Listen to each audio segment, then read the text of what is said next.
Hello friends, இந்த வீடியோல RRB NTPC undergraduate examல கேட்ட மேத்ஸ் क्वेश्चन வந்து ஷார்ட் ட்ரிக் யூஸ் பண்ணி எப்படி சால்வ் பண்ணலாம்ன்றத பார்க்க போறோம். சோ ஒரு காம்ப்ளிகேட்டடான क्वेश्चन கூட எப்படி வந்து ட்ரிக்ஸை யூஸ் பண்ணி சிம்பிளா சால்வ் பண்ணலாம்ன்றது தான் நான் இதல சொல்ல போறேன். சோ அப்கமிங் ஷிஃப்ட் எழுத போறவங்களுக்கும் அதே மாதிரி அப்கமிங் எக்ஸாம் இருக்குறவங்களுக்கும் பாத்தீங்கன்னா கண்டிப்பா இது வந்து கண்டிப்பா யூஸ்ஃபுல்லா இருக்கும். அதே மாதிரி சொல்ற ட்ரிக்ஸ் எல்லாமே நோட் பண்ணி வச்சிட்டு சோ அது ரிலேட்டடா வரக்கூடிய क्वेश्चनல நீங்க அதை அப்ளை பண்ணி பாக்கும்போது அந்த ட்ரிக்ஸ் உங்களுக்கு மெமரைஸ் ஆயிரும். ஓகேவா? ஓகே. சம் பார்க்கலாம். ஃபர்ஸ்ட் சம் பாருங்க. 3 cubes each of sides 7 cm are joined end to end. Find the surface area of the resulting solid. ஓகேவா? சோ என்ன சொல்றாங்கன்னா மூணு கியூப் இருக்கு. அந்த மூணு கியூபை வந்து end to endல வந்து ஜாயின் பண்றாங்க. ஓகேவா? மூணு கியூபை end to endல ஜாயின் பண்ணாங்கன்னா அதாவது இந்த மூணு கியூப் இருக்கு. இந்த மூணு கியூபை வந்து end to endல ஜாயின் பண்றாங்க. சோ end to endல ஜாயின் பண்ணாங்கன்னா கிடைக்கக்கூடிய ரிசல்ட்டிங் ஃபிகர் பாத்தீங்கன்னா என்னதுன்னா ஒரு கியூபாய்டு ஃபார்ம் ஆகும். ஓகேவா? சோ அப்ப அவன் கேக்குறது என்னன்னா இன்டைரக்டா கேக்குறது என்ன கேக்குறானா கியூபாய்டு உடைய சர்ஃபேஸ் ஏரியா என்ன அப்படின்றது தான் பாத்தீங்கன்னா அவன் கேக்குறான். ஓகேவா? சோ இதுல ஒவ்வொரு கியூப் உடைய சைடுமே பாத்தீங்கன்னா 7 cm அப்படின்னு கொடுத்துட்டாங்க. ஓகேவா? சோ கியூபுக்கு பாத்தீங்கன்னா மொத்தம் எல்லா சைடுமே ஈக்குவலா இருக்கும். கரெக்ட்டா? சோ லெந்த் மட்டும் பாத்தீங்கன்னா இன்கிரீஸ் ஆயிருக்கு. ஏன்னா மூணு கியூபை வந்து அட்ஜசன்ட்ல ஆட் பண்றனால. ஓகேவா? சோ அதே மாதிரி இங்க பிரெத் பொறுத்த வரைக்கும் பாத்தீங்கன்னா அது 7 cm தான் இருக்கும். ஹைட்டை பொறுத்த வரைக்கும் பாத்தீங்கன்னா அதுவும் 7 cm தான் இருக்கும். ஓகேவா? சோ அப்ப இதுல இருந்து என்ன தெரியுதுன்னா எனக்கு லெந்த் கண்டுபிடிச்சாச்சு. Length 21 cm. அதே மாதிரி பிரெத் வந்து 7 cm. அதுக்கப்புறம் ஹைட் வந்து 7 cm. ஓகேவா? சோ இங்க total surface area of the cuboid இதோடைய ஃபார்முலா என்ன அப்படின்னா total surface area of cuboid என்னன்னா 2 into LB plus BH plus HL இதுதான் பாத்தீங்கன்னா total surface area of the cuboid. ஓகேவா? சோ இதுல சப்ஸ்டிட்யூட் பண்ணா டைரக்டா ஆன்சர் கிடைச்சிரும். 2 into L L என்ன 21 சோ 21 into 7 plus அடுத்து 7 into 7 49 plus அடுத்து 21 into 7 இதுல நான் என்ன பண்றேன்னா ஒரு 49 நான் காமனா வெளியே எடுக்கிறேன். ஓகேவா? சோ 49 காமனா வெளியே எடுத்தா இங்க என்ன வரும்னா 3 இங்க 1 இங்க 3. சோ அப்ப 98 into 7 98 into 7 என்னன்னா 700 minus 14 686 686 centimetre square. Surface area உடைய யூனிட் ஓகேவா? சைடு உடைய யூனிட் வந்து சென்டிமீட்டர் இருந்துச்சுன்னா சர்ஃபேஸ் ஏரியா சென்டிமீட்டர் ஸ்கொயரா இருக்கும். ஓகேவா? அதே மாதிரி மீட்டர் இருந்துச்சுன்னா மீட்டர் ஸ்கொயரா இருக்கும். சோ கிலோமீட்டர் இருந்துச்சுன்னா கிலோமீட்டர் ஸ்கொயரா இருக்கும். ஓகேவா? ஸ்கொயர்ல தான் பாத்தீங்கன்னா இதோட யூனிட் இருக்கும். எதுக்காக சொல்றேன்னா ஆப்ஷன் பி பாத்தீங்கன்னா 686 சென்டிமீட்டர்னு கொடுத்துருக்கான். ஓகேவா? 686 போட்டு நீங்க கண்ண மூடிட்டு அவசரத்துல என்ன பண்ணிடுவீங்கன்னா 686 சென்டிமீட்டர்னு போட்டுருவீங்க. ஓகேவா? யூனிட்டும் முக்கியம். 686 சென்டிமீட்டர் ஸ்கொயர். ஓகேவா? அடுத்த சம் பாருங்க. இதுல என்ன கொடுத்திருக்காங்கன்னா the shorter side of a rectangle is 15 cm less than the longer side. ஓகேவா? சோ நான் longer side ரெக்டாங்கிளை பொறுத்த வரைக்கும் பாத்தீங்கன்னா ரெண்டு சைடு இருக்கும். லென்த் பிரெத்னு ரெண்டு சைடு இருக்கும். ஓகேவா? சோ நான் லாங்கர் சைடை நான் ஏன்னு வச்சுக்கிறேன். ஷார்ட்டர் சைடை பின்னு வச்சுக்கிறேன். அப்ப லாங்கர் சைடுக்கும் ஷார்ட்டர் சைடுக்கும் உள்ள டிஃபரன்ஸ் வந்து 15 கொடுத்துட்டாங்க. அதுக்கப்புறம் என்ன கொடுத்திருக்காங்கன்னா the numerical value of its area. ரெக்டாங்கிளை பொறுத்த வரைக்கும் ஏரியா ஃபார்முலா என்ன AB அதாவது லென்த் இன்டு பிரெத். கரெக்டா? இங்க வந்து லென்த் பிரெத்தையும் ABன்னு வச்சிருக்கோம். சோ அப்ப A into B தான் பாத்தீங்கன்னா இதோட ஏரியாவா இருக்கும். அது எப்படி இருக்குன்னா 5 times the numerical value of its perimeter. பெரிமீட்டர்ன்றது என்னது 2 into L plus B. கரெக்டா? சோ இங்க வெளியே ஆல்ரெடி 5 இருக்கு. அப்ப 5 into 2 10 into A plus B ன்னு இருக்கும். கரெக்டா? இங்க நான் என்ன யூஸ் பண்ண போறேன்னா ஒரு அல்ஜிப்ரா ஃபார்முலா யூஸ் பண்ண போறேன். ஓகேவா? அந்த ஃபார்முலால சப்ஸ்டிட்யூட் பண்ணா இது ஈஸியா வந்து சால்வ் ஆயிரும். ஓகேவா? அது என்னதுன்னா a plus b whole square minus a minus b whole square equal to 4ab. ஓகேவா? இது ரொம்ப முக்கியமான ஃபார்முலா. இந்த ஃபார்முலால தான் என்ன பண்ண போறேன்னா சப்ஸ்டியூட் பண்ண போகிறேன். இதை சப்ஸ்டியூட் பண்ணாக்கா டேரெக்டாக என்ன கிடைக்கும்னா a + b உடைய வேல்யூ கிடைக்கும். இதை பாருங்க எப்படின்ட்டு. இதில் நான் என்ன பண்ணுறேன்னா இந்த a + b இருக்குது பார்த்தீங்களா, இதை நான் எக்ஸ்ன்னு அசியூம் பண்ணிக்கிறேன். ஓகேவா? ஸோ அப்போ இந்த a + b ஹோல் ஸ்கொயர் எப்படி எழுதலாம்? x² minus a minus b உடைய வேல்யூ தெரியும் 15. 15 ஸ்கொயர்னா 225 ஈக்குவல் டு 4 இன்ட்டு இங்கே என்ன இருக்கு ab உடைய வேல்யூ எதுக்கு ஈக்குவலாக இருக்கு 10 இன்ட்டு a + b. ஸோ அப்போ இதை எப்படி எழுதலாம்? 10xன்னு எழுதலாமா? a + b தான் நான் xன்னு வச்சிருக்கேன். கரெக்டா? ஸோ அதை லெஃப்ட் சைடில் கொண்டு வந்தால் என்ன வரும்னா 40x minus 225 equal to 0. ஓகேவா? ஸோ ஒரு குவாட்ராட்டிக் ஈக்குவேஷன் ஃபார்ம் ஆகுது. ஓகேவா? ரெண்டு வேல்யூவை மல்டிப்ளை பண்ணால் 225 வரணும், ஆட் பண்ணும்போது -40 வரணும். ஓகேவா? ஸோ எப்படி பிரிக்கலாம்னா 45 இன்ட்டு 5 தான் பார்த்தீங்கன்னா 225. ஓகேவா? ஸோ இங்கே மைனஸ் போட்டால் தான் என்ன வரும்? -45 + 5 என்ன வரும்னா -40ன்னு வரும். ஓகேவா? ஸோ இப்போ x உடைய வேல்யூ அதாவது a + b உடைய வேல்யூ என்னன்றது தெரிஞ்சிருச்சு எனக்கு 45ன்றது. கரெக்டா? a + b உடைய வேல்யூ 45, அதே மாதிரி a - b உடைய வேல்யூ கொடுத்துருக்காங்க 15 அப்படின்ட்டு. ஓகேவா? இது ரெண்டையும் சால்வ் பண்ணால் இதுல இருந்து a உடைய வேல்யூ கிடைச்சிரும் 30 அப்படின்ட்டு. a உடைய வேல்யூ 30னா b உடைய வேல்யூ என்னவா இருக்கும்னா 15 இருக்கும். ஓகேவா? அவன் கேட்கறது என்ன கேட்குறான்? லாங்கர் சைடு கேட்குறான். அப்போ லாங்கர் சைடுன்றது என்னதுன்னா 30. ஓகேவா? அடுத்த சம் பார்க்கலாம். ஸோ இதில் என்ன கொடுத்துருக்காங்கன்னா x + 1/x whole square equal to 5. So x³ + 1/x³ உடைய வேல்யூ என்னன்னு கேட்குறாங்க. x + 1/x உடைய வேல்யூ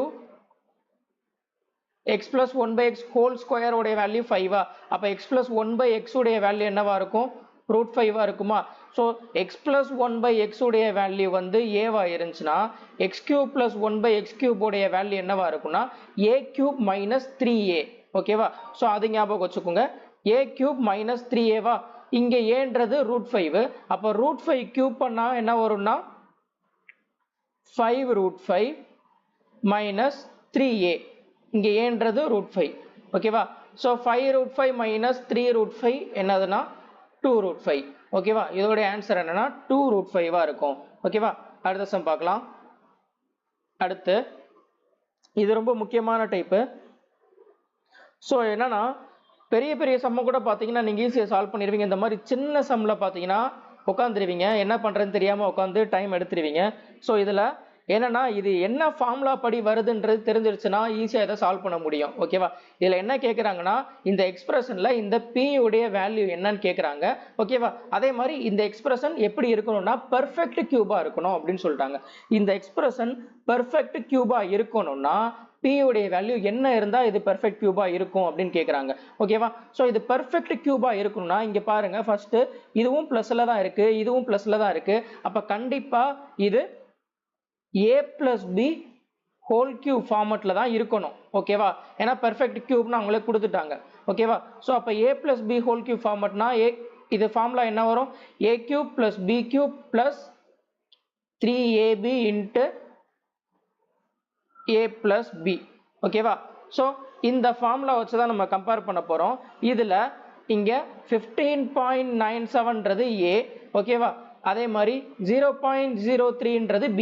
அப்ப இங்க a cube இங்க இருக்கு, இங்க b cube இருக்கு. அப்ப பேலன்ஸ் உள்ள இந்த டேர்ம் இருக்கு பாத்தீங்களா, அதாவது இந்த 1.4373 into p இதுதான் பாத்தீங்கன்னா இந்த 3ab into a plus b இருக்கும். ஓகேவா? சோ இப்ப இதுல நமக்கு தேவையான வேல்யூ பாத்தீங்கன்னா p உடைய வேல்யூ தான் நம்ம கண்டுபிடிக்கணும். p க்கு பாத்தீங்கன்னா பாசிபிலிட்டிஸ் என்னென்ன வரலாம்னா, சோ ab வரலாம்.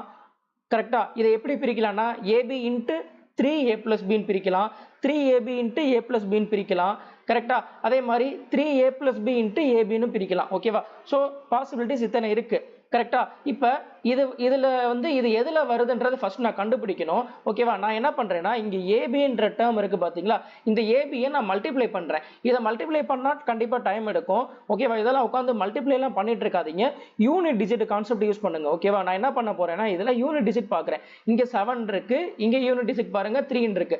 அப்ப ஏபி நான் மல்டிப்ளை பண்ணும்போது என்ன வருது அப்படின்னா, சோ 7 into 3 21, அதாவது யூனிட் டிஜிட் எனக்கு 1ன்னு வருது. இங்க 1 இருக்கான்னு கேட்டா இல்ல, இங்க 3 இருக்கு. அப்ப என்ன அர்த்தம்னா இங்க 3 ஓட மல்டிப்ளை பண்ணிருக்காங்கன்னு அர்த்தம். அப்ப இந்த 3ab உடைய வேல்யூ தான் பாத்தீங்கன்னா 1.4373ன்றது இதுல இருந்து நல்லா தெளிவா தெரிஞ்சிருச்சு. சோ அப்ப இந்த a plus b உடைய வேல்யூ எதுக்கு ஈக்குவலா இருக்குன்னா p க்கு ஈக்குவலா இருக்குன்றது தெரிஞ்சிருச்சு. ஓகேவா? சோ இங்க a plus b உடைய வேல்யூ ரெண்டையும் ஆட் பண்ணா அதுதான் pன்றது தெரிஞ்சிருச்சு. இங்க aன்றது என்னதுன்னா 15.97, bன்றது பாத்தீங்கன்னா 0.03. சோ அப்ப ரெண்டையும் ஆட் பண்ணா என்ன வரும்? 16 வரும். ஓகேவா? சோ இந்த 16 தான் p உடைய வேல்யூவா இருக்கும். ஓகேவா? ஓகே, அடுத்த சம் பார்க்கலாம். In triangle LMN, medians mx and ny are perpendicular to each other and intersect at z if mx equal to 20 cm and ny equal to 30 cm. What is the area of triangle LMN? Okay, so ஒரு triangle இருக்கு. இந்த triangleல ரெண்டு median இருக்குன்னு சொல்றாங்க. ஓகேவா? LMN. ஓகேவா? So இங்க ரெண்டு ட்ரையாங்கிள் இருக்கு. இந்த ஒரு ட்ரையாங்கிள் இருக்கு. இந்த ட்ரையாங்கிள்ல ரெண்டு மீடியன் இருக்கு. ஓகேவா? MX அதே மாதிரி NY. சோ ரெண்டு மீடியன் இருக்கு. மீடியன் அப்படின்னா என்னன்னா, சோ வெர்டெக்ஸ்ல இருந்து வரக்கூடிய லைன் வந்து ஆப்போசிட் சைடை எக்ஸாக்ட்டா பைசெக்ட் பண்ணுச்சுன்னா அதை தான் மீடியன்னு சொல்லுவோம். ஓகேவா? சோ இங்க என்ன கொடுத்துட்டாங்கன்னா இந்த ரெண்டு மீடியனுமே perpendicular to each other அப்படின்னு சொல்லிட்டாங்க. அதே மாதிரி zன்ற இந்த பாயிண்ட்ல வந்து intersect ஆகுது அப்படின்னு கொடுத்துட்டாங்க. ஓகேவா? இப்ப mx உடைய வேல்யூ வந்து கொடுத்துட்டாங்க 20 and ny உடைய வேல்யூ கொடுத்துட்டாங்க 13. What is the area of, அதாவது இந்த பெரிய ட்ரையாங்கிள் உடைய ஏரியா என்ன அப்படின்னு கேக்குறாங்க. ஓகேவா? சோ இதுல மீடியன்ஸ் எல்லாம் மீட் பண்ற பாயிண்ட் என்னன்னா சென்ட்ராய்டு. ஓகேவா? சென்ட்ராய்டு வந்து மீடியனை என்ன ரேஷியோல பிரிக்கும் அப்படின்னா 2:1ன்ற ரேஷியோல பிரிக்கும். ஓகேவா? சோ இது முக்கியமான பாயிண்ட்.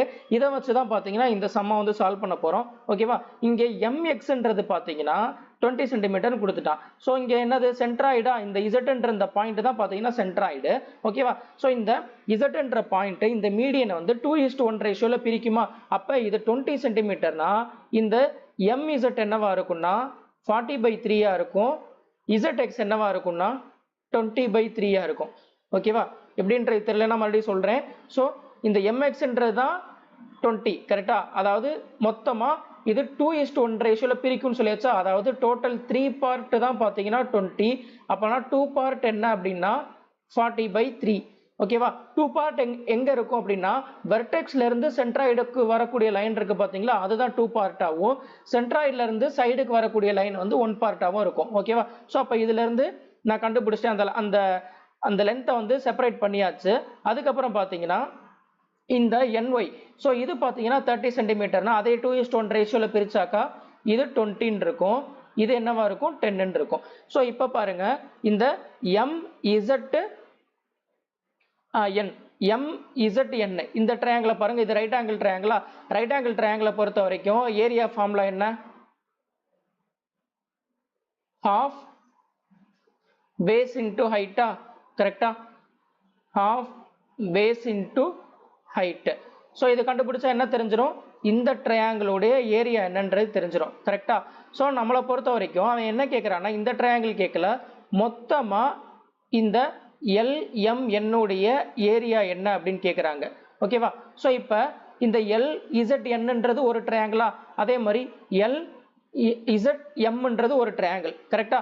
சோ அப்ப இந்த மூணு ட்ரையாங்கிள் உடைய ஏரியாவை நான் ஆட் பண்ணா எனக்கு என்ன கிடைச்சிரும் அப்படின்னா டோட்டல் ஏரியா ஆஃப் த இந்த ட்ரையாங்கிள் LMNன்றது கிடைச்சிரும். கரெக்டா? சோ இந்த மூணு ட்ரையாங்கிள் உடைய ஏரியாவுமே எப்படி இருக்கும்னா ஈக்குவல் ஏரியாவா இருக்கும். கரெக்டா? சோ இது தெரிஞ்சு வச்சுக்கோங்க, ஈக்குவல் ஏரியாவா இருக்கும். அப்ப இங்க நான் ஒரு ட்ரையாங்கிளோட ஏரியா கண்டுபிடிச்சிட்டேன். இன்ட்டு 3 போட்டா என்ன தெரிஞ்சிரும்னா 3 ட்ரையாங்கிளோட ஏரியா எனக்கு என்னன்றது தெரிஞ்சிடும். ஓகேவா? அதாவது ஏரியா ஆஃப் LMN என்னன்றது தெரிஞ்சிடும். ஓகேவா? ஸோ இதை கேன்சல் பண்ணா 10 3 3 கேன்சல் ஆயிரும். 400 சென்டிமீட்டர் ஸ்கொயர். ஸோ இதுதான் பார்த்தீங்கன்னா இந்த ஏரியா, இந்த ட்ரையாங்கிளுடைய ஏரியாவா இருக்கும். ஓகேவா? அடுத்த சம் பார்க்கலாம். ஓகே, இங்க the height and radius of the cone is decreased by 20% and 25% respectively. Then find the percentage decrease in the volume of the cone. So இங்க கோனை பொறுத்த வரைக்கும் ஒரு ரேடியஸும் இருக்கும், அதே மாதிரி பார்த்தீங்கன்னா ஹைட்டும் இருக்கும். அந்த கோன்லையும் ஹைட்லையுமே அவங்க சம் பர்சன்டேஜ் வந்து ரெடியூஸ் ஆகுதுன்னு சொல்றாங்க. அப்போ ரெடியூஸ் ஆச்சுன்னா வால்யூம்லேயே ரெடியூஸ் ஆகும்ல. ஸோ அந்த ரெடியூஸ்ட் இன் பர்சன்டேஜ் என்ன அப்படின்னு கேட்குறாங்க. ஓகேவா? ஸோ கோன் பொறுத்த வரைக்கும் பார்த்தீங்கன்னா வால்யூம் ஆஃப் த கோன் என்னன்னா 1/3 பை ஆர் ஸ்கொயர் ஹெச். கரெக்டா? இதுதான் வால்யூம் ஆஃப் த கோனு. இதுல 1/3ன்றது ஒரு கான்ஸ்டன்ட் டேர்ம், அதே மாதிரி பையன்றதும் பார்த்தீங்கன்னா ஒரு கான்ஸ்டன்ட் டேர்ம். ஓகேவா? ஏன்னா பைக்கும் வேல்யூ இருக்கு 3.14ன்றது. அப்ப இங்க வால்யூம்ன்றது எதுக்கு ப்ரொபோர்ஷனலா இருக்கும் அப்படின்னா இங்க ஆர் ஸ்கொயர் ஹெச்சுக்கு ப்ரொபோர்ஷனலா இருக்கும். ஓகேவா? ஸோ இது தெரிஞ்சுக்கிட்டா போதும், இதை செம்ம ஈஸியாக முடிச்சிடலாம். ஓகேவா? ரொம்ப ரொம்ப முக்கியமான டைப்பு இந்த மென்சுரேஷன்ல, இந்த டைப்ல இருந்து அடிக்கடி கொஸ்டின் கேட்குறாங்க. ஓகேவா? இதை நீங்க அசியூம் பண்ணி நிறைய பேர் போடுவீங்க, 100 10 இந்த மாதிரி ஏதாவது ஒரு வேல்யூவை எடுத்துட்டு அசியூம் பண்ணி போடுவீங்க. அதை விட பார்த்தீங்கன்னா இப்போ நான் சொல்ற ரேஷியோ மெத்தட் பார்த்தீங்கன்னா ஃப்ராக்ஷன் ஆஃப் செகண்ட்ல வந்து ஆன்சர் வந்துடும். ஓகேவா? அது எப்படின்றத பாருங்க. இங்க வால்யூம் வந்து எதுக்கு ப்ரொபோர்ஷனலா இருக்கு? ஆர் ஸ்கொயர் ஹெச்சுக்கு ப்ரொபோர்ஷனலா இருக்கு. கரெக்டா? இதை நான் ரேஷியோவா மாத்துறேன். ரேடியஸ் என்னது? ரேடியஸ் எவ்வளவு பர்சன்டேஜ் கம்மியாகுது? 25% கம்மியாதா? 25% ஃப்ராக்ஷனா மாத்தினா 1/4. அதாவது 4ல 1 பார்ட் கம்மியாகுது. கரெக்டா? ரேடியஸ்ல அப்ப 3 இருக்கு. ஓகேவா? இங்க ஆர் ஸ்கொயர் இருக்கு. கரெக்டா? அப்ப 2 டைம் பண்ணணும்.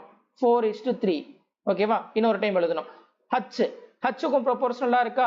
இங்க ஹைட்டை பொறுத்த வரைக்கும் பார்த்தீங்கன்னா 20% வந்து கம்மியாகுது. அதாவது 5ல 1 பார்ட் கம்மியாகுது. ஸோ அப்ப ரேஷியோ 5ல 1 பார்ட் கம்மியாச்சுன்னா 5:4ன்னு வரும். 4 கேன்சல் ஆயிருமா? அப்ப இங்க 20:9 வருது. கரெக்டா? அதாவது வால்யூம் இனிஷியலா என்ன இருந்துச்சுன்னா 20 இருந்தது. இப்ப 11 பார்ட் கம்மியாகி இங்க என்ன ஆயிருச்சுன்னா 9க்கு வந்துருச்சு. ஓகேவா? ஸோ அப்ப எவ்வளோ பர்சன்டேஜ் கம்மியா இருக்குன்னு கேட்குறாங்க. எவ்வளோ பார்ட் இங்க கம்மியா இருக்கு? வால்யூம்ல 11 பார்ட் கம்மியா இருக்கு. எதுல இருந்து? இந்த 20ல இருந்து. கரெக்டா?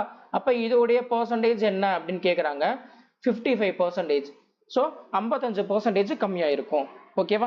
ஸோ இதை பார்த்தீங்கன்னா ரேஷியோ மெத்தட்ல மோஸ்ட்லி சால்வ் பண்ணி பழகுங்க. இது பார்த்தீங்கன்னா ரொம்ப ரொம்ப சிம்பிளா முடிக்கலாம். ஓகேவா? அடுத்த சம் பார்க்கலாம். Age of A 8 years ago was thrice of B at that time. Age of A வந்து 8 வருஷத்துக்கு முன்னாடி என்ன இருக்கோ ஸோ அது வந்து B வந்து 8 வருஷத்துக்கு முன்னாடி என்ன இருக்கோ அதுல 3 மடங்கா இருக்கு அப்படின்னு சொல்லிட்டாங்க. ஓகேவா? So 3B minus 24.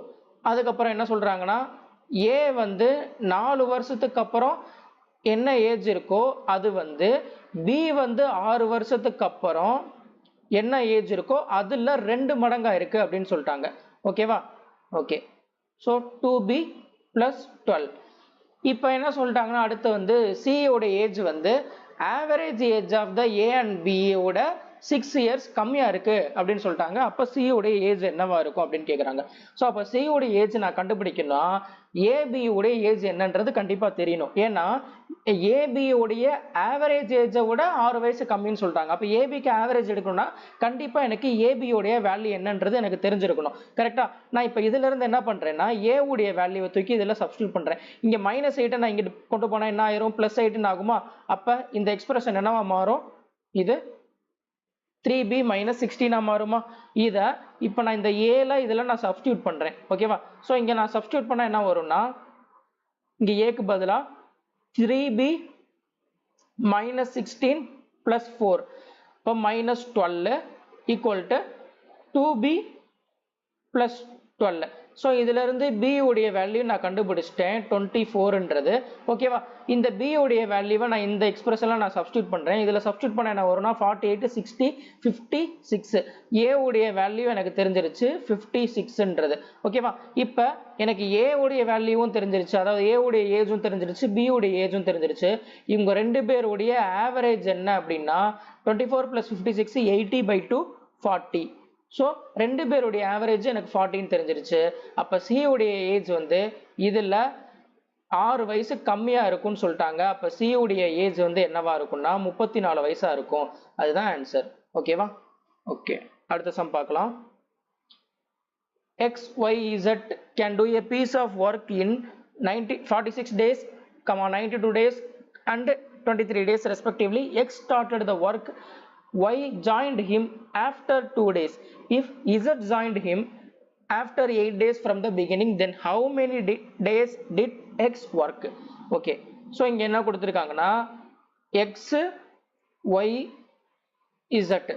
so இதுல X வந்து ஒரு ஒர்க்கை ஃபுல்லா கம்ப்ளீட் பண்றதுக்கு X மட்டும் தனியா பார்த்திருந்தானா 46 நாள்ல ஒர்க்கை முடிக்கிறாங்கன்னு சொல்றாங்க. Y பார்த்திருந்தாங்கன்னா 92 நாள் அந்த ஒர்க்கை முடிச்சிருப்பான். Z மட்டும் பார்த்திருந்தானா 23 நாள் அந்த ஒர்க்கை வந்து முடிச்சிருப்பாங்க. ஓகேவா? ஸோ இப்போ அங்க ஒர்க்கை முடிச்சிருக்கான்னு தான் சொல்றான். அங்க எவ்வளவு ஒர்க் இருக்குன்றது தெரியல. அதனால என்ன பண்றேன்னா LCM எடுத்து அதுதான் டோட்டல் ஒர்க்கா நான் அசியூம் பண்ணிக்கிறேன். ஓகேவா? ஸோ அப்போ இங்க 92 ஒர்க்கை முடிக்கிறதுக்கு Xக்கு 46 நாள் ஆகுதுன்னா ஒரு நாளைக்கு எவ்வளவு ஒர்க் பார்த்திருப்பான்? 2 ஒர்க் பார்த்திருப்பான். அதே மாதிரி Y வந்து ஒரு நாளைக்கு ஒரு ஒர்க் பார்த்திருப்பான். ஸோ Z வந்து ஒரு நாளைக்கு பார்த்தீங்கன்னா 4 ஒர்க்கை பார்த்திருப்பான். கரெக்டா? ஸோ இப்போ என்ன தெரிஞ்சிருச்சுன்னா இங்க XYZ உடைய எஃபிஷியன்சி தெரிஞ்சிருச்சு, அதாவது ஒன் டே ஒர்க் என்னன்றது தெரிஞ்சிருச்சு. கரெக்டா? ஸோ இப்போ X மட்டும்தான் ஃபர்ஸ்ட் ஆரம்பிக்கிறான், ஒர்க்கை வந்து அவன் தான் ஸ்டார்ட் பண்றான் அப்படின்னு சொல்லிட்டாங்க. ஓகேவா? அதுக்கப்புறம் தான் Y ஜாயின் பண்றான், அதுக்கப்புறம் தான் Z ஜாயின் பண்றான். ஓகேவா? ஸோ X தான் வேலையை ஆரம்பிக்கிறான், அவன் மட்டும் தான் தனியா ஸ்டார்ட் பண்றான். ஸோ X ஆரம்பிச்சு 2 நாளைக்கு அப்புறம் தான் பார்த்தீங்கன்னா Y வந்து ஒர்க்கை வந்து ஸ்டார்ட் பண்றான். அப்போ X வந்து கண்டிப்பா இந்த 2 நாள் வந்து தனியாக தான் ஒர்க் பண்ணி இருந்திருப்பான். கரெக்டா? ஸோ X 2 நாள்ல எவ்வளோ ஒர்க்கை வந்து பார்த்துருப்பான்? ஒரு நாளைக்கு 2 ஒர்க்குனா 2 நாளைக்கு பார்த்தீங்கன்னா 4 ஒர்க்கும் வந்து X மட்டும் பார்த்துருந்துருப்பான். கரெக்டா? அதுக்கப்புறம் பார்த்தீங்கன்னா ஸோ Y வந்து Z வந்து எப்போ வந்து ஜாயின் பண்றான்னா ஒர்க் ஆரம்பிச்சு 8 நாளைக்கு அப்புறம் தான் Z ஜாயின் பண்றான். ஓகேவா? ஸோ இப்போ X 2 நாள் தனியா பார்த்துருக்கான், அதுக்கப்புறம் இப்போ வந்து ஒய்யும் ஜாயின் பண்ணிட்டான். Xம் ஒய்யும் இப்போ எத்தனை நாள் வேலை பார்த்துருப்பாங்கன்னா இவங்க 2 பேரும் மட்டும் 6 நாள் வேலை பார்த்துருப்பான். ஏன்னா Z எப்போ வந்து ஜாயின் பண்றான்னா வேலை ஆரம்பிச்சு 8 நாளைக்கு அப்புறம் தான் ஜாயின் பண்றான். ஆல்ரெடி இங்க 2 நாள் போயிருச்சு. அப்ப பேலன்ஸ் இங்க 6 நாளைக்கு வந்து Xம் ஒய்யும் தான் பார்த்திருப்பாங்க. ஓகேவா? ஸோ Xம் ஒய்யும் 2 பேரும் சேர்ந்து ஒரு நாளைக்கு 3 ஒர்க்கை பார்க்குறாங்கன்னா 6 நாளைக்கு 18 ஒர்க்கை பார்த்துருப்பாங்க. மொத்தம் பார்த்தீங்கன்னா இங்க 22 ஒர்க்கு Xம் ஒய்யும் பார்த்துட்டாங்க. ஓகேவா? இப்ப பேலன்ஸ் எத்தனை ஒர்க் இருக்குன்னா 70 ஒர்க் இருக்கு. ஓகேவா? ஏன்னா இங்க 92 ஒர்க்ல 22 ஒர்க் போயிருச்சுன்னா 70 ஒர்க் இருக்கு. இந்த 70 ஒர்க்கை இப்ப யாரெல்லாம் பார்ப்பாங்கன்னா இப்ப Z சேர்ந்துட்டான் 8 நாள், ஏன்னா 8 நாள் ஆயிருச்சு, 8 நாளைக்கு அப்புறம் Z சேர்ந்துடுறான். அப்ப X Y Z 3 பேர் தான் சேர்ந்து இந்த 70 ஒர்க்கை வந்து முடிப்பாங்க. 3 பேர் சேர்ந்தாங்கன்னா ஒரு நாளைக்கு 7 ஒர்க்கை பார்க்குறாங்க. அப்போ மொத்தம் இந்த 70 ஒர்க்கை முடிக்கிறதுக்கு எத்தனை நாள் எடுத்துப்பாங்கன்னா 10 நாள் எடுத்துப்பாங்க. ஓகேவா? ஸோ இந்த 10 நாள் யாரெல்லாம் ஒர்க் பண்றா? X Y Z இந்த 3 பேரும். ஓகேவா? ஸோ இப்போ என்ன கேட்குறாங்கன்னா எத்தனை நாள் வந்து X வந்து ஒர்க் பண்ணியிருக்கான் அப்படின்னு கேட்குறாங்க. ஓகேவா? ஸோ Xை பொறுத்த வரைக்கும் பார்த்தீங்கன்னா ஸ்டார்டிங்ல இருந்து எண்டு வரைக்கும் இருந்திருக்கான். ஓகேவா? ஸோ ஒரு 2 நாள், அதுக்கடுத்து ஒரு 6 நாள், அதுக்கப்புறம் ஒரு 10 நாள், மொத்தம் பார்த்தீங்கன்னா 18 நாள் வந்து X வந்து ஒர்க் பண்ணியிருந்திருக்கான். ஓகேவா? இதே இது இந்த ஒர்க் எவ்வளோ நாள்ல வந்து கம்ப்ளீட் ஆகுதுன்னு கேட்டாலும் அதுவும் இதே தான் 18 நாள்ல முடியுது. ஓகேவா? ஸோ எப்பனாலும் இதை கேட்கலாம். இதோட ஆன்சர் என்னன்னா 18. ஓகேவா? நெக்ஸ்ட் சம் பார்க்கலாம். If 8-digit number 32043P88 is divisible by 4, then the maximum value of P. Maximum value of P. So இந்த நம்பர் சிஸ்டம் பொறுத்த வரைக்கும் பார்த்தீங்கன்னா இந்த டிவிசிபிலிட்டி ரூலை பேஸ் பண்ணி பார்த்தீங்கன்னா சம் ஃப்ரீக்வெண்ட்டாக கேட்குறாங்க. ஸோ நிறைய பேர் பார்த்தீங்கன்னா இந்த டிவிசிபிலிட்டி ரூல் தானே அப்படின்னு சொல்லிட்டு அசால்ட்டாக விட்டுருவீங்க. இதில் தான் பார்த்தீங்கன்னா கொஞ்சம் ட்ரிக்கியாக கேட்டுருவாங்க. ஓகேவா? இந்த கொஷின் ஒன்றுமில்லாத கொஷின். ஸோ பொதுவாக சொல்கிறேன், இதில் எந்த கொஷின் எடுத்தாங்கன்னா கொஞ்சம் கஷ்டமாக கேட்டாங்கன்னா நிறைய பேர் பார்த்தீங்கன்னா ஸ்டக் ஆயிடுறாங்க, நின்றுறாங்க. ஓகேவா? இந்த டாபிக் கொஞ்சம் நல்லா பார்த்துட்டு போங்க. ஓகேவா? ஓகே, இந்த சம்க்கு வருவோம். இங்க பாத்தீங்கன்னா ஸோ ஒரு 8 டிஜிட் நம்பர் கொடுத்துட்டாங்க, இது 4ஆல் டிவைட் ஆகுது அப்படின்னு சொல்லிட்டாங்க. ஓகேவா? ஸோ 4ஆல் டிவைட் ஆகணும்னா பீக்கு வந்து மேக்ஸிமம் வேல்யூ என்ன வேல்யூ இருக்கணும் அப்படின்னு கேட்குறாங்க. ஸோ 4ஓட டிவிசிபிலிட்டி ரூல் என்ன அப்படின்னா கடைசி 2 டிஜிட் எவ்வளோ பெரிய டிஜிட்டா எத்தனை டிஜிட் வேணா கொடுக்கட்டும், அதுல கடைசி 2 டிஜிட் நம்பர் வந்து 4ஆல் டிவைட் ஆச்சுன்னா அந்த ஹோல் நம்பருமே கம்ப்ளீட்டா 4ஆல் டிவைட் ஆகும்னு சொல்லலாம். ஓகேவா? இங்க லாஸ்ட் 2 டிஜிட் என்னது 88. ஸோ அப்போ அந்த 88 4ஆல் டிவைட் ஆகுமா? ஆகும். அப்ப கம்ப்ளீட்டா இந்த நம்பர் வந்து கண்டிப்பா 4ஆல் டிவைட் ஆகும்னு சொல்லலாம். ஓகேவா? அப்ப பீக்கு மேக்ஸிமம் வேல்யூ என்ன இருக்கும் அப்படின்னு தான் கேட்குறாங்க. பி உடைய மேக்ஸிமம் வேல்யூ என்னவா இருக்கும்னா 9ஆ தான் இருக்கும். ஓகேவா? ஏன்னா அது வந்து எனக்கு தேவை என்னன்னா லாஸ்ட் 2 டிஜிட் மட்டும் தான் 4ஆல் டிவைட் ஆகுமான்னு பார்க்கணும். ஓகேவா? 4ஆல் டிவைட் ஆயிருச்சு. நிறைய பேர் இந்த இடத்துல குழம்பிடுவாங்க. 4ஆல் டிவைட் ஆயிருச்சு, இப்போ பீக்கு நம்ம என்ன வேல்யூ சூஸ் பண்ணணும்னு தெரியாம 4 ஆப்ஷன் இருக்கு பாத்தீங்களா, அந்த ஆப்ஷனை தூக்கி போட்டு டிவைட் ஆகுதான்னு பார்ப்பாங்க. அந்த 4 ஆப்ஷனுமே டிவைட் ஆகும். ஓகேவா? அப்புறம் பார்ப்பாங்க இதுல மேக்ஸிமம் எதுன்னு பார்த்துட்டு இதை போடுவாங்க, 9 போடுவாங்க. ஸோ இங்க என்னன்னா லாஸ்ட் 2 டிஜிட் தான் பார்க்கணும். அந்த 2 டிஜிட் டிவைட் ஆயிருச்சுனாலே நீங்க இந்த பீக்கு நீங்க என்ன வேல்யூ போட்டாலும் அந்த ஹோல் நம்பருமே 4ஆல் டிவைட் ஆகும். ஓகேவா? ஸோ அப்ப பீக்கு பியை பொறுத்த வரைக்கும் பாத்தீங்கன்னா 0ல இருந்து எது வரைக்கும் நம்ம வேல்யூ சப்ஸ்டிட் பண்ணலாம்னா 9 வரைக்கும் சப்ஸ்டிட் பண்ணலாம். கரெக்டா? ஸோ அவன் கேட்கறது மேக்ஸிமம்னு கேட்கறான். அப்ப மேக்ஸிமம்னா 9. இது மினிமம் வேல்யூ ஆஃப் பீன்னு கேட்டாங்கன்னா 0வா இருக்கும். ஸோ மினிமம் பாசிட்டிவ் இன்டிஜர்னு கொடுத்தாங்கன்னா ஆன்சர் 1. ஓகேவா? இது எப்படினாலும் கேட்கலாம், அதுக்கேற்ற மாதிரி பார்த்துக்கோங்க. ஓகேவா? அடுத்த சம் பார்க்கலாம். இது ரொம்ப ஒரு முக்கியமான டைப்பு. இதுல பாத்தீங்கன்னா நிறைய பேர் ஈக்குவேஷன் சால்விங்ல டைம் வந்து ரொம்ப எடுத்துருவீங்க. இதை எப்படி சால்வ் பண்ணலான்றதை பார்க்கலாம். So a boat goes 15 km upstream and 21 km downstream in 90 minutes. If the speed of the stream is 4 km per hour, what is the speed of the boat in still water in km per hour? Okay, so 15 kilometre அப்ஸ்ட்ரீம்லையும் 21 kilometre down ஸ்ட்ரீம்லையும் போனான்னா மொத்தம் 90 நிமிஷம் எடுத்துக்கிறான். ஓகேவா? Stream உடைய speed கொடுத்துட்டாங்க, கொடுத்துட்டு boat உடைய ஸ்பீடு அப்ப என்னவா இருக்கும் அப்படின்னு கேட்குறாங்க. ஓகேவா? ஸோ இங்க அப்ஸ்ட்ரீம்ல போயிட்டு அகைன் டவுன் ஸ்ட்ரீம்ல வர்றதுக்கு எடுத்துக்கிட்ட டைம் தான் பாத்தீங்கன்னா இந்த 90 நிமிஷம்ன்றது. அப்ப அப்ஸ்ட்ரீம் உடைய டைமையும் டவுன் ஸ்ட்ரீம் உடைய டைமையும் ஆட் பண்ணா கிடைக்கிறதா இந்த 90 நிமிஷம்ன்றது. ஸோ அப்ப ஃபர்ஸ்ட் நான் அப்ஸ்ட்ரீம் உடைய டைம் நான் கண்டுபிடிக்கணும். அப்ஸ்ட்ரீம் உடைய டைம் வேணும்னா அப்ஸ்ட்ரீம் உடைய டிஸ்டன்ஸ், டைம் ஈக்குவல் என்னது டிஸ்டன்ஸ் பை ஸ்பீடு தான் டைம். கரெக்டா? இங்க அப்ஸ்ட்ரீம் உடைய டிஸ்டன்ஸ் கொடுத்துட்டாங்க 15 km per hour. Distance by speed, அப்ஸ்ட்ரீமை பொறுத்த வரைக்கும் அப்ஸ்ட்ரீம் உடைய ஸ்பீடு இங்க எதுவுமே கொடுக்கல, அதுக்கு பதிலா ஸ்ட்ரீம் உடைய ஸ்பீடு இருக்கு. கரெக்டா? அப்ப ஸ்ட்ரீம் வர மாதிரி அப்ஸ்ட்ரீம் உடைய ஃபார்முலா என்னன்னா போட் மைனஸ் ஸ்ட்ரீம். அதானே? போட் மைனஸ் ஸ்ட்ரீம் உடைய வேல்யூ என்னன்னா இங்க 4. ஸ்ட்ரீம் உடைய ஸ்பீடு வந்து 4 km per hour. ஸோ இப்போ பார்த்தீங்கன்னா என்ன தெரிஞ்சிருச்சுன்னா அப்ஸ்ட்ரீம் உடைய டைம் என்னன்றது தெரிஞ்சிருச்சு. அதுக்கப்புறம் பார்த்தீங்கன்னா 21 km டவுன் ஸ்ட்ரீம்ல போறான். ஸோ டவுன் ஸ்ட்ரீம் உடைய டிஸ்டன்ஸ் இருக்கு. இப்போ டவுன் ஸ்ட்ரீம் உடைய ஸ்பீடு என்னன்னா போட் உடைய ஸ்பீடு பிளஸ் ஸ்ட்ரீம் உடைய ஸ்பீடு. இதுதான் பார்த்தீங்கன்னா மொத்தம் 90 நிமிஷம். இங்க கிலோமீட்டர்ல இருக்கு. அதே மாதிரி இங்க எல்லாமே கொடுத்தது எல்லாமே கிலோமீட்டர் பெர் ஹவர்லாம் கொடுத்துருக்காங்க. கேட்கறதும் கிலோமீட்டர் பெர் ஹவர்ல தான் கேட்கறாங்க. அப்போ இந்த மினிட்ஸ் என்ன மாற்றணும்னா ஹாரா மாற்றணும். ஸோ இப்போ 90/60 3/2 hour. ஓகேவா? இதுதான் ஈக்குவேஷன். இந்த ஈக்குவேஷனை நீங்க என்ன பண்ணுவீங்கன்னா ஈக்குவேஷன்லாம் ஃபார்ம் பண்ணிடுவீங்க. இதை சால்விங்ல தான் பார்த்தீங்கன்னா டைம் எடுத்துருவீங்க.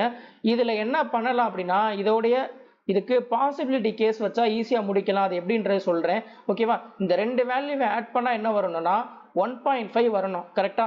ஸோ அப்போ எப்படி எடுக்கலாம் அப்படின்னா 0.75 + 0.75 எடுக்கலாம். அதே மாதிரி 1 + 0.75 1 + 0.5 எடுக்கலாம். அதுக்கப்புறம் பார்த்தீங்கன்னா 0.25 + 1.25 எடுக்கலாம். ஸோ 3 கேஸ் வருது எனக்கு. கரெக்டா? அப்போ இந்த 3 பாசிபிலிட்டி நீங்க செக் பண்றது கொஞ்சம் காம்ப்ளிகேட் தான். ஓகேவா? ஸோ இப்போ நான் என்ன பண்ண போறேன்னா இந்த 3 பாசிபிலிட்டி கேஸை நான் வந்து ரெடியூஸ் பண்ண போறேன். அதை எப்படி ரெடியூஸ் பண்ணலாம்? இதை நான் 3ஆல நான் கேன்சல் பண்ணிடுறேன். 3ஆல கேன்சல் பண்ணா என்ன வரும்னா இது 5, இங்க 7 வரும். ஓகேவா? இப்போ இங்க 3/2ன்றது இங்க என்ன ஆயிருச்சுன்னா 1/2 ஆயிருச்சு. கரெக்டா? சோ அப்ப இப்ப பாசிபிலிட்டி வைங்க.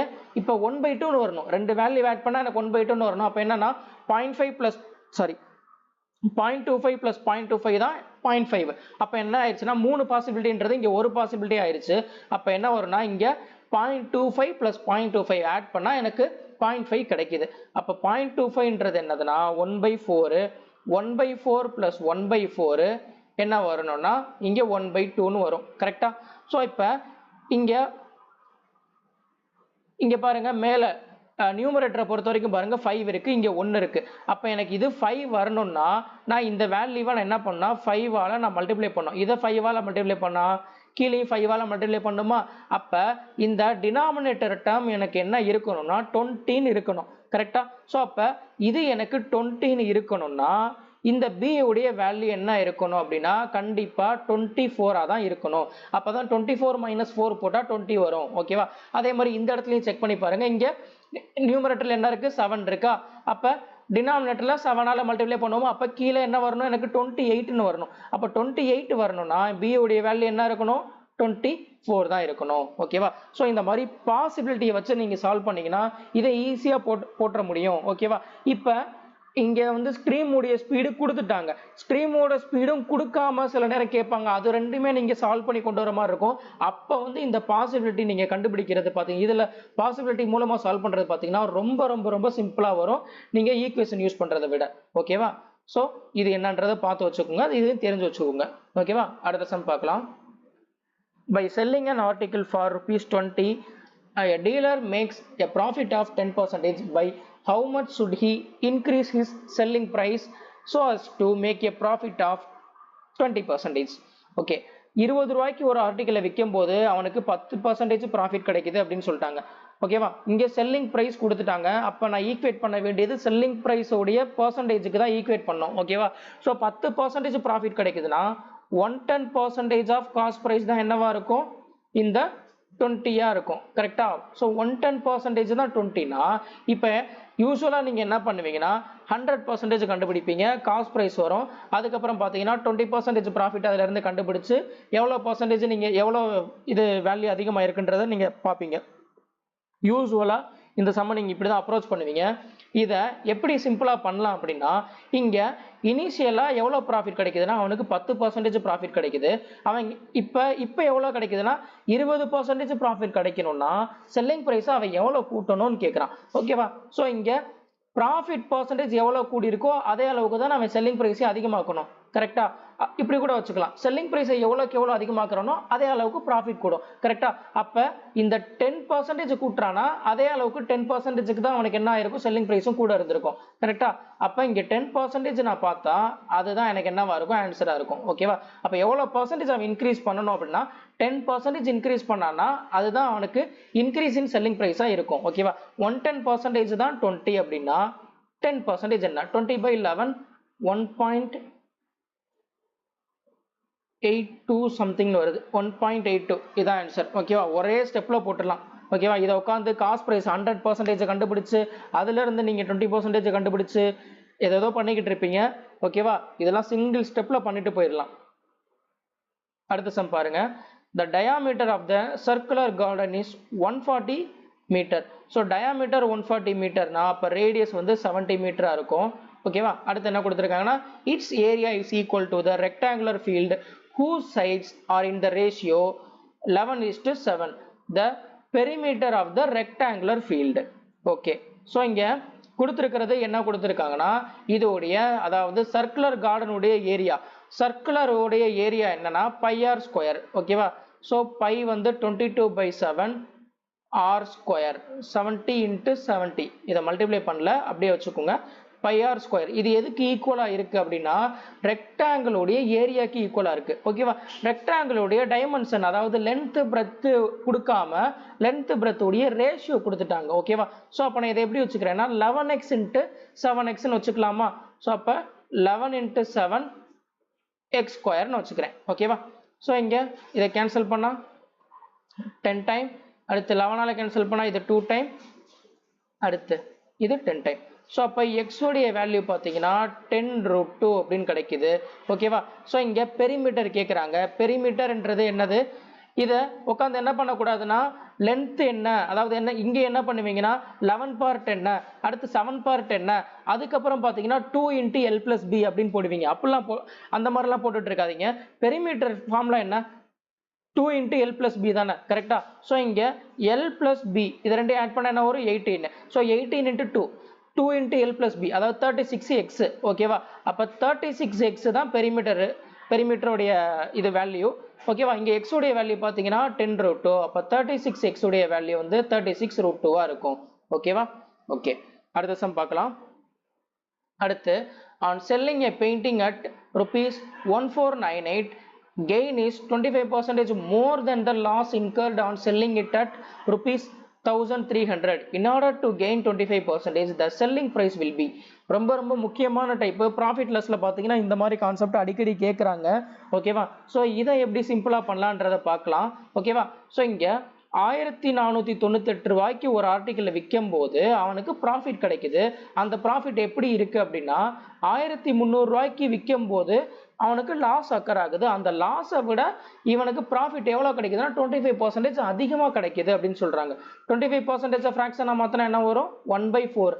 அப்ப இங்க 4 பார்ட் அவனுக்கு லாஸ் கிடைக்குதுன்னா ப்ராஃபிட் எவ்வளவு பார்ட் கிடைக்குதுன்னா 25% அதிகமா கிடைக்குது. அதாவது இந்த 4ல 1 பார்ட் அதிகமா கிடைக்குது. அப்ப 5 பார்ட் அவனுக்கு ப்ராஃபிட் கிடைக்குது. ஓகேவா? சோ இங்க 1300 ரூபாய்க்கு விற்கும் போது 4 பார்ட் லாஸ் கிடைக்குதுன்னா லாஸ் என்றால் நெகட்டிவ் சிம்பிள் போட்டுக்கிறேன். ஓகேவா? சோ இப்ப 1458 ரூபாய்க்கு விற்கும் போது 5 பார்ட் அவனுக்கு ப்ராஃபிட்டா கிடைக்குது. ஓகேவா? சோ அப்ப இங்க செல்லிங் பிரைஸ் இன்க்ரீஸ் ஆகுறனால தான் இங்க லாஸ் வந்து என்னவா மாறுது? ப்ராஃபிட்டா மாறுது. ஓகேவா? சோ அப்ப இந்த டிஃபரன்ஸ் இருக்கு பாத்தீங்களா? இங்க கீழே 9 பார்ட். ஓகேவா? 4க்கும் 5க்கும் உள்ள டிஃபரன்ஸ் இங்க என்ன போட்டுருவீங்கன்னா -4க்கும் 5க்கும் உள்ள டிஃபரன்ஸ் வந்து 1ன்னு போட்டுருவீங்க. ஓகேவா? அப்படி போட்டுறக்கூடாது. இங்க டிஃபரன்ஸ் என்னன்னா 9 பார்ட். ஓகேவா? ஏன்னா நெகட்டிவ்ல இருந்து பாசிட்டிவ் போகுது. ஓகேவா? சோ அப்ப நெகட்டிவ்ல இருந்து பாசிட்டிவ் போகுதுன்னா டிஃபரன்ஸ் என்ன பண்ணா ஆட் பண்ணும். ஓகேவா? சோ அப்ப 9 பார்ட் தான் பாத்தீங்கன்னா 198னா நீங்க எய்தர் 4 பார்ட் ஆர் 5 பார்ட் கண்டுபிடிங்க. நான் 4 என்னன்றது கண்டுபிடிக்கிறேன். ஓகேவா? எப்பனாலும் கண்டுபிடிக்கலாம். ஃபர்ஸ்ட் என்ன கண்டுபிடிக்கணும்? காஸ்ட் பிரைஸ் நீங்க கண்டுபிடிக்கணும். காஸ்ட் பிரைஸ் கண்டுபிடிச்சாதான் அதுல 25% எவ்வளவுன்றதை நம்மளால சொல்ல முடியும். ஓகேவா? அதனால காஸ்ட் பிரைஸ் கண்டுபிடிக்கணும். அத நீங்க இந்த ரெண்டு கேஸ்ல எதனால யூஸ் பண்ணி நீங்க கண்டுபிடிக்கலாம். ஓகேவா? ஓகே, சோ கேன்சல் பண்ணா 22 into 4 88. சோ அப்ப இங்க அதாவது 4 பார்ட் என்னன்னு கண்டுபிடிச்சாச்சு. அதாவது இந்த லாஸ் வேல்யூ என்னன்றது எனக்கு தெரிஞ்சிருச்சு. 1300 ரூபாய்க்கு விற்கும் போது அவனுக்கு எவ்வளவு லாஸ் ஆகுதுன்னா 88 ரூபாய் லாஸ் ஆகுது. அப்ப காஸ்ட் பிரைஸ் என்னவா இருக்கும்னா 1388 இருக்கும். கரெக்டா? செல்லிங் பிரைஸோட லாஸ் ஆட் பண்ணா கிடைக்கிறதா என்னது? Cost price. ஓகேவா? சோ இந்த காஸ்ட் பிரைஸ்ல 25% ப்ராஃபிட் கண்டுபிடிச்சா கிடைக்கிறதா என்னது? செல்லிங் பிரைஸா? அப்ப 25% ப்ராஃபிட்னா செல்லிங் பிரைஸ் பர்சன்டேஜ் என்னவா இருக்கும்? 125% இருக்குமா? அதை ஃபிராக்ஷனா மாத்தினா 5/4. சோ இதுதான் என்னவா இருக்கும்னா செல்லிங் பிரைஸா இருக்கும். கரெக்டா? ஓகே, சோ இதை கேன்சல் பண்ணா 1388 divided by 4 347. 347 into 5 1750 minus 15 1735. Okay, so இதோடைய செல்லிங் பிரைஸ் உடைய வேல்யூ வந்து 1735 இருக்கும். ஓகேவா? அடுத்த சம் பார்க்கலாம். How many positive integers p, q exist such that HCF of p, q is 37 and the sum of p and q is 1961. Okay, so ரெண்டு நம்பருடைய some வந்து 1961 கொடுத்துட்டான். அந்த ரெண்டு நம்பருடைய HCF வந்து 37 கொடுத்துட்டாங்க. ஓகேவா? சோ ரெண்டு நம்பர் PQ ன்னு கொடுத்துட்டாங்க. இத இங்க PQ இருக்கு. இதுல பாத்தீங்கன்னா இந்த PQ உடைய HCF 37னா அந்த ரெண்டு நம்பருடைய ஹையஸ்ட் காமன் ஃபேக்டர், அதாவது அந்த ரெண்டு நம்பர்ல மல்டிப்ளை ஆன ஒரு ஹையஸ்ட் வேல்யூ தான் பாத்தீங்கன்னா ஹையஸ்ட் ஃபேக்டர் தான் பாத்தீங்கன்னா 37ன்னு சொல்லிட்டான்.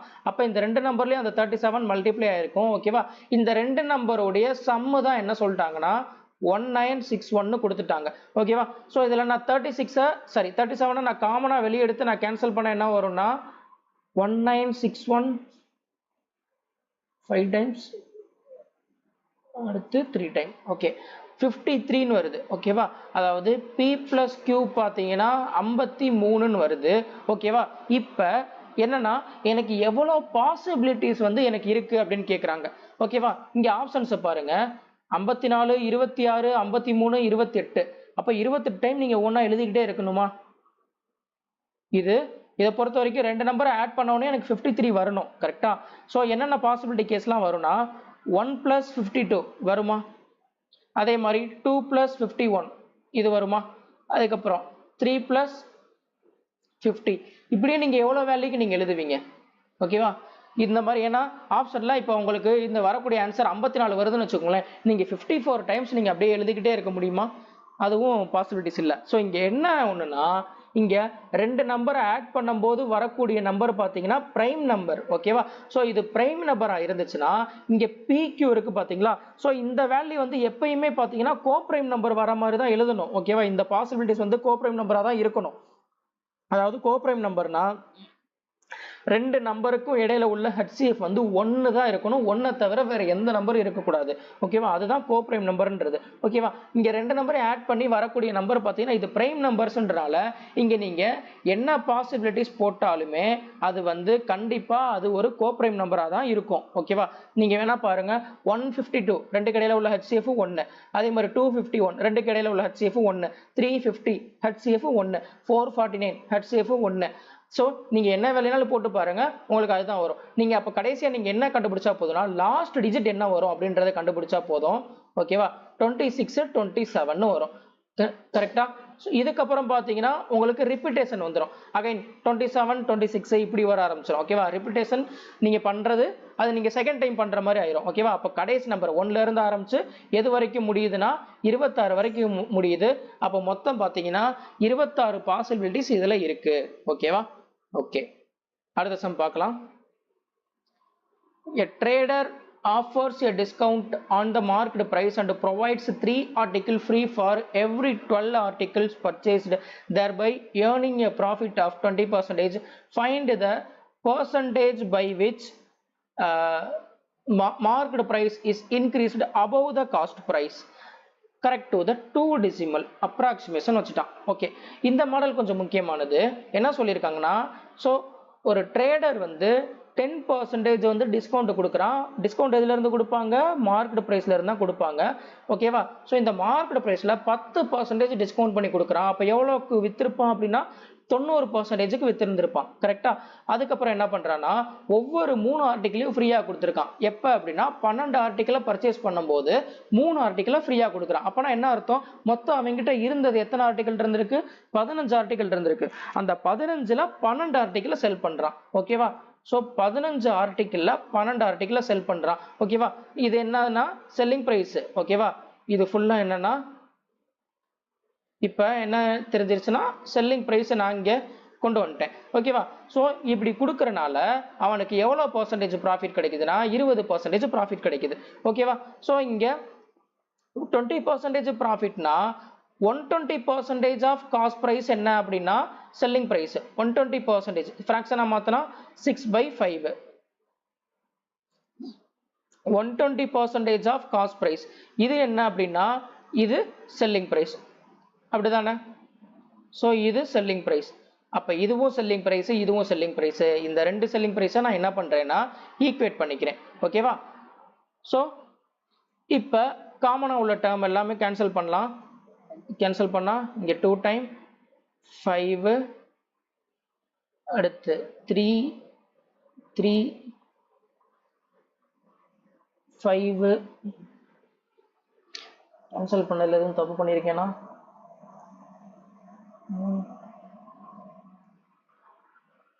6 இங்க 2 டைம் அதுக்கப்புறம் 5 கேன்சல் அதுக்கப்புறம் இது 3 டைம் இங்க 5 டைம் ஓகே சோ இப்போ மார்க்கெட் பிரைஸ்க்கும் காஸ்ட் பிரைஸ்க்கும் உள்ள ரேஷியோ கிடைச்சிருச்சு என்னதுன்னா 5:3ன்றது ஓகேவா இப்போ அவன் கேட்கறது என்ன கேட்கறான்னா காஸ்ட் பிரைஸை விட எவ்வளோ பெர்சன்டேஜ் வந்து அதிகமா மார்க்அப் பண்ணிருக்கான் அப்படின்னு கேட்கறான் இங்க காஸ்ட் பிரைஸ் எனக்கு 3 பார்ட் இருக்கு மார்க்கெட் பிரைஸ் பாத்தீங்கன்னா 5 பார்ட் இருக்கு அப்ப எவ்வளவு பார்ட் அதிகமா மார்க்அப் பண்ணிருக்கான்னா 2 பார்ட் அதிகமா மார்க்அப் பண்ணிருக்கான் எதை விடனா காஸ்ட் பிரைஸை விட சோ அப்ப 3ல 2 பார்ட் அதிகமா வச்சு செல் பண்ணிருக்கான் ஓகேவா அப்ப எவ்வளவு பெர்சன்டேஜ் அவனுக்கு காஸ்ட் பிரைஸை விட அதிகமா வச்சு இது வித்திருக்கான்னா பெர்சன்டேஜ்லனா 66.66% வந்து அதிகமா வச்சு செல் பண்ணிருக்கான் காஸ்ட் பிரைஸை விட ஓகேவா காஸ்ட் பிரைஸை விட மார்க்அப் பண்ணி வச்சு செல் பண்ணிருக்கான் ஓகே அடுத்த சம் பார்க்கலாம் in covering a distance of 56 km Anand takes 5 hours more than the Bala.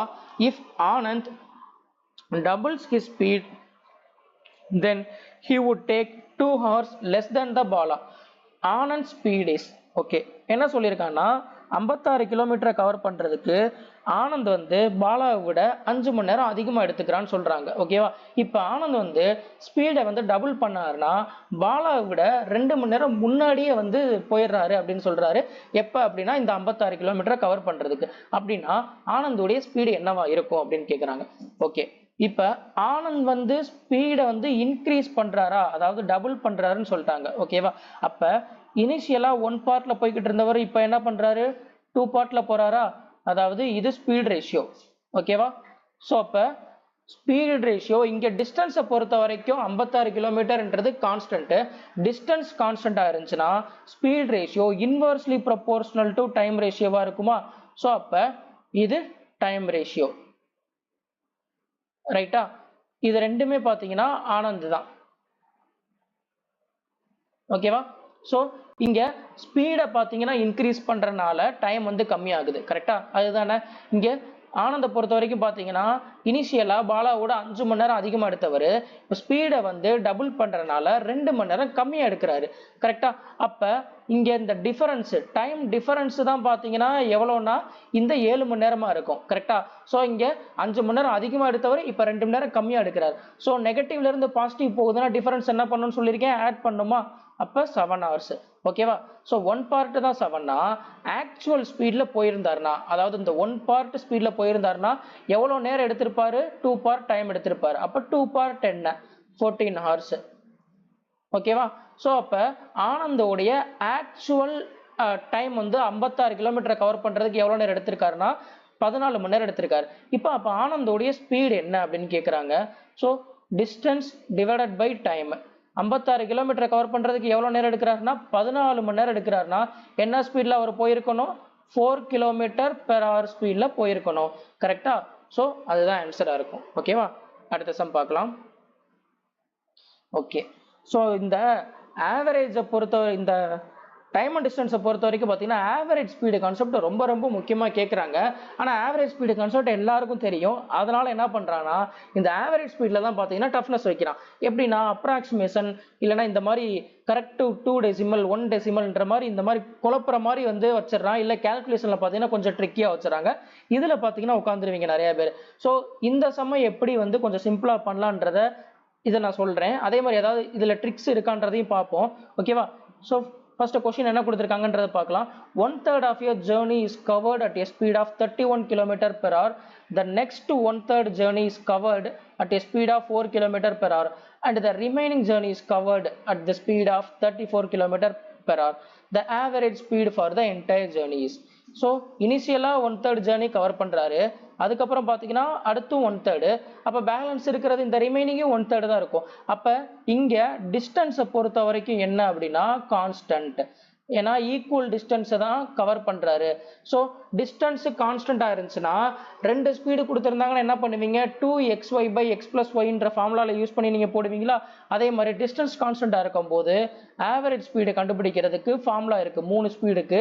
அது என்ன அப்படின்னா 3xyz divided by xy plus yz plus zx இந்த ஃபார்முலா.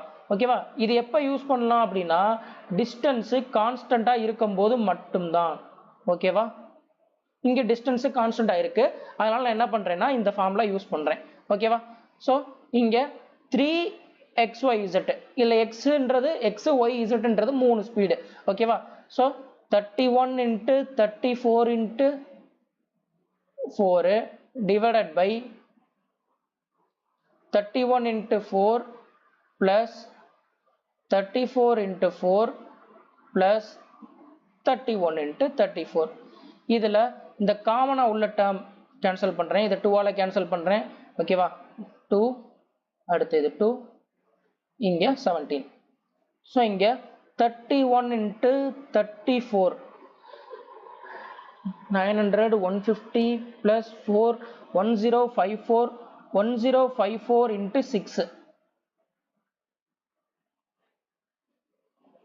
1054 இங்க 3 into 2 இருக்கு 6 அப்படியே வச்சுக்கிறேன் ஓகேவா அடுத்து இங்க 62 plus 68 130 plus 31 into 17 31 into 17 அதாவது இதுல பாதி ஓகேவா என்ன 31 into 34 தான் 1054 அப்ப இதுல பாதினா 527 plus 130 657 ஓகேவா ஓகே சோ இப்போ இத நான் கேன்சல் பண்றேன் இத கேன்சல் பண்ணா ஒன் டைம் கேன்சல் ஆகுமா சோ ஒன் டைம் 657 பேலன்ஸ் வந்து 397 ஓகேவா பேலன்ஸ் 397 இருக்கு இப்போ இந்த 657ல பாதி என்னன்னு பாத்தீங்கன்னா 657ல பாதி 328 சம்திங் வருது ஓகேவா 328 னு வச்சுக்கலாம் ஓகேவா இதுல பாதி வந்து 328 ஆனா இங்க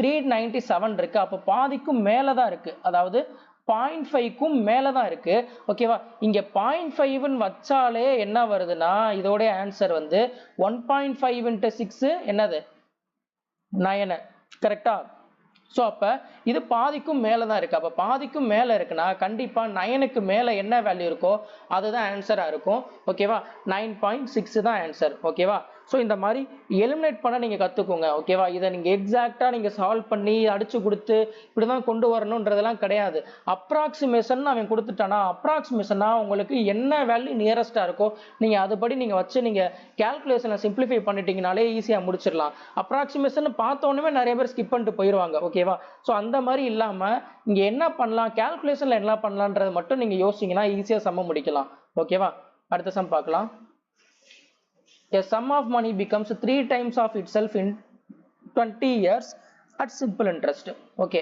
So, என்ன சொல்றாங்கன்னா இந்த பிரின்சிபல் வந்து 3 times ஆகுது அப்படின்றாங்க எப்ப அப்படின்னா 20 வருஷத்துல ஓகேவா சோ அதே பிரின்சிபல் இப்ப டபுள் டைம் ஆகிறதுக்கு சேம் ரேட் ஆஃப் இன்ட்ரெஸ்ட்ல போட்டாங்கன்னா எவ்வளவு வருஷம் எடுத்திருக்கும் அப்படின்னு கேக்குறாங்க ஓகேவா சோ இங்க பிரின்சிபல் வந்து 3 மடங்கு ஆகுது அப்படின்னா அந்த 3 மடங்கு ஆகுது பாத்தீங்களா அது என்னதுன்னா அமௌண்ட் அப்ப அமௌண்ட்ல இருந்து பிரின்சிபலை மைனஸ் பண்ணிட்டா கிடைக்கிறதா என்னதுன்னா இன்ட்ரெஸ்ட் கரெக்டா அப்ப இங்க எவ்வளவு இன்ட்ரெஸ்ட் கொடுத்திருக்கோம் 2pன்ற இன்ட்ரெஸ்ட் கொடுத்திருக்குமா அதே மாதிரி இங்க பாத்தீங்கன்னா pன்ற இன்ட்ரெஸ்ட் கொடுத்திருக்கோம் கரெக்டா சோ 2pன்ற இன்ட்ரெஸ்ட் கொடுக்கிறதுக்கு 20 வருஷம் ஆச்சுன்னா pன்ற இன்ட்ரெஸ்ட் கொடுக்கிறதுக்கு எவ்வளவு வருஷம் ஆகும்னா 10 வருஷம் ஆகும் ஓகேவா சோ இதான் ஆன்சர் ஓகேவா அடுத்த சம் பார்க்கலாம் அடுத்தது the average age of the 10 members of a family is 34 years if the youngest member is 7 years old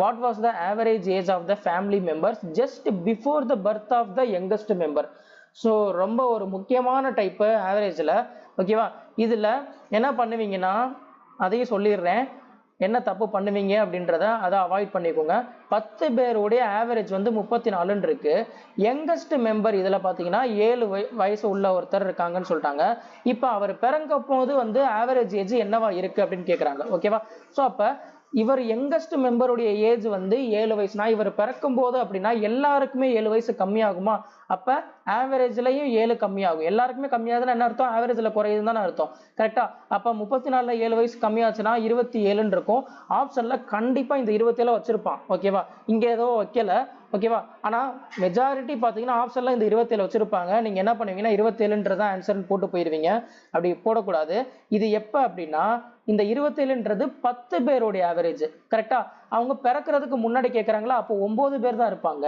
அப்ப கண்டிப்பா இந்த 27 விட அதிகமா தான் இருக்கும் ஓகேவா 10 பேருக்கு 27 ஆவரேஜ்னா அதை 9 பேருக்கு பிரிச்சு கொடுக்கும்போது எத்தனை வரும்னா ஆவரேஜ் கண்டிப்பா அதிகமாகும் எவ்வளவு அதிகமாகும்னா இந்த 27 விட 3 அதிகமா இருக்கும் அப்ப எவ்வளவா இருக்கும்னா 30 தான் ஆவரேஜ் இருக்கும் ஓகேவா ஓகே சோ இதெல்லாம் பார்த்த உடனே போடக்கூடிய சம் ஆனா இதுல பாத்தீங்கன்னா நிறைய தப்பு விட்டு வருவீங்க இல்லைன்னா மல்டிப்ளை எல்லாம் பண்ணிட்டு டைம் எடுத்துட்டு இருப்பீங்க அந்த மாதிரிலாம் பண்ணாதீங்க இதெல்லாம் ஈஸியா போடக்கூடிய ஒரு சம் ஓகேவா அடுத்த சம் பார்க்கலாம் சோ இது பாத்தீங்கன்னா உங்களுக்கான சம்ம இந்த சம்ம நீங்க ட்ரை பண்ணி இதுக்கான ஆன்சர் என்னன்றதை நீங்க கமெண்ட் பண்ணுங்க ஓகேவா சோ இன்னைக்கு நடத்தின சம்ஸ் அண்ட் ட்ரிக்ஸ் இதெல்லாமே உங்களுக்கு யூஸ்ஃபுல்லா இருக்கும்ன்றது நம்புறேன் ஓகேவா சோ இது எல்லாத்தையும் நோட்ஸ் எடுத்து வச்சுக்கோங்க கண்டிப்பா அப்கமிங்ல வரக்கூடிய எக்ஸாம்ல வந்து யூஸ்ஃபுல்லா இருக்கும் நான் சொல்ற இம்பார்ட்டன்ட் சம்ஸ் எக்ஸ்பெக்டட் क्वेश्चंस எல்லாமே வாட்ச் பண்ணிட்டே வாங்க அதே மாதிரி அதுல நோட்ஸும் மெயினாக எடுத்து வச்சுக்கோங்க, அப்போ தான் உங்களுக்கு யூஸ்ஃபுல்லாக இருக்கும். ஓகேவா? ஓகே. ஸோ இதே மாதிரி அடுத்த வீடியோவில் முக்கியமான சம்ஸ் அண்ட் முக்கியமான ட்ரிக்ஸோட வந்து மீட் பண்ணுறேன். நெக்ஸ்ட் வீடியோவில் பார்க்கலாம். தேங்க்யூ.